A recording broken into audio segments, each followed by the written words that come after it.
Rusia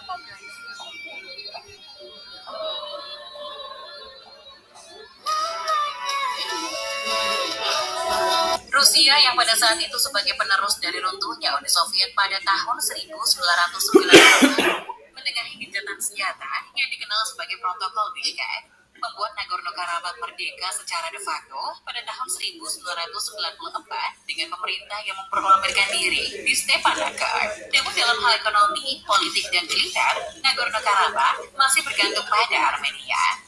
Dari tahun 1994 hingga 2020, terjadi insiden mematikan yang berselang-seling, termasuk penggunaan drone serai dan persenjataan berat di garis depan, serta aktivitas pasukan operasi khusus, menunjukkan risiko yang selalu ada bahwa perang akan terjadi kembali.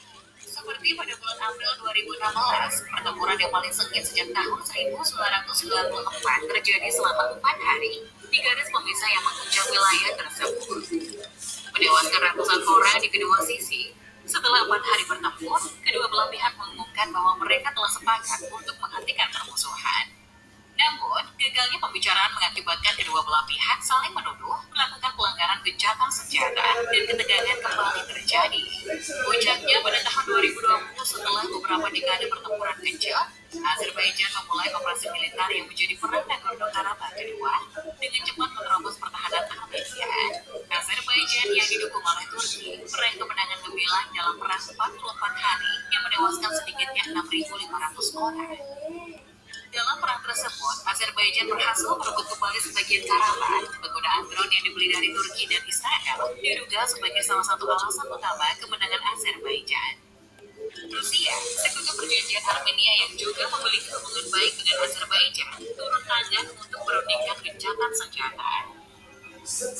Lungaku golek pakarya kanggo sanggup bepergian.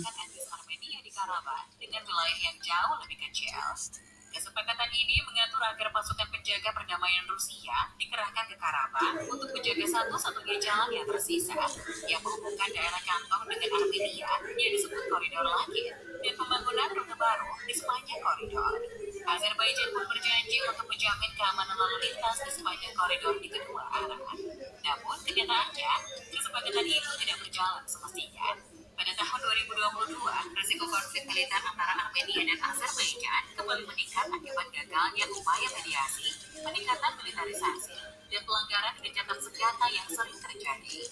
Pelanggaran gencatan senjata 2020 secara berkala akhirnya meningkat menjadi konflik 2 hari, mulai 13 September 2022. Jumlah korban tewas telah diperdebatkan, dengan perkiraan mulai dari 100 hingga 300 orang tewas dalam serangan lintas batas.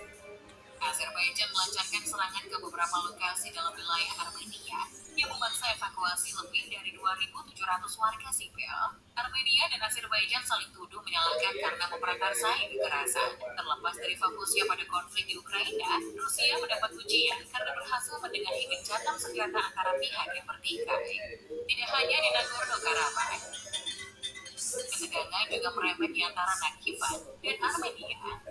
Pada Juli 2022, pasukan Armenia dan Azerbaijan baku tembak di sepanjang bagian utara perbatasan Nakhchivan.